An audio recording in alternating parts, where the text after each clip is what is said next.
when I started, surfing was a lifestyle. It wasn't really considered as a legitimate professional sport. And one of my goals was to make it a legitimate professional sport. And I think that myself, along with a couple of other guys, which is outlined in my film, Busting Down the Door, made it happen. And we were the guys, we were the key protagonists in making surfing into a sport. And along with that, I think we helped establish a surfing industry that's today worth billions of dollars, and a sport in which young guys and girls can make millions of dollars. Dream and one day being able to make a living from going surfing, and we just loved surfing. We just loved it, and we still do. All of us guys from South Africa and Australia at the time, we sort of fomented this revolution. Still love surfing and still surf as much as we can.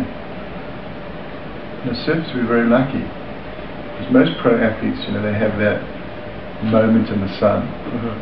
But as surfers, our moment in the sun goes on forever. You don't have to be a 20-year-old. No. I have as much fun today as I had when I was the #1 guy in the world. Maybe more. So can you kind of describe to me the scene on the was it the North Shore in Hawaii that you guys kind of pitched camp and did your thing? Well, it was Hawaii was the proving ground of surfing. It was in many ways the Himalayas of surfing. That's where you had to go and climb Mount Everest to be considered successful, to gain credibility. So when we went over there, we really wanted to get that respect of both our peers and also of the average surfer, and we get that respect through the media. And the only way the media would cover us would be if we surfed radically at every spot on every day, because we were completely unknown. The way it worked, which is really unusual in sport, is we went from being completely unknown in 1974 to winning every single competition on the North Shore in 1975. So that's how sudden and impactful the change was. Certainly made it, not a big sector, but a small sector of the Hawaiian surf community very, very unhappy. They felt that we disrespected the Hawaiian culture and the heritage, and consequently, quite a bit of violence ensued. Violence as in violence? Violence, yeah. Fights.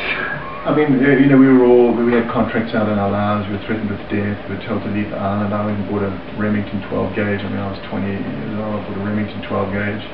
Pump action, a shotgun, and Ian Cairns bought a shotgun. And, it was a really, really serious situation. We were all in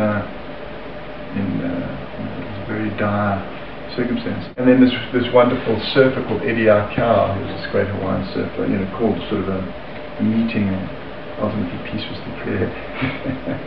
We outlined this in the movie. It's just a great story. The reason I wanted to make the movie is because it's just a great story about young guys putting it all on the line, in and out of the water for a dream, and what we had to go through to realize that dream.